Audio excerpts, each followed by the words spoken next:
Arestado ang isang individual sa isinuwang bypass operation ng mga operatiba ng Drug Enforcement Unit ng Valencia CPS, katuwang ang Regional Police Drug Enforcement Unit 10, Bukidnon Provincial PDEA 10 at City Anti-Drug Special Unit Team sa Purok 9, Barangay Lumbon nitong September 5 taong kasalukuyan.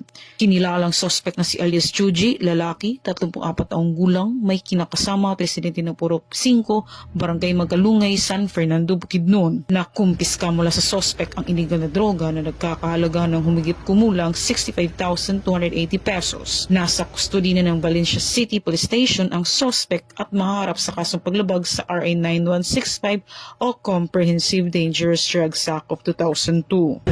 Mula dito sa Camp Capistrano, Busa, Cagayan de Oro City, ako ang inyong PNN correspondent, Patrolwoman Sarabem Batumalaki, alagad ng batas, taga-taguyod ng Balitang Pulis.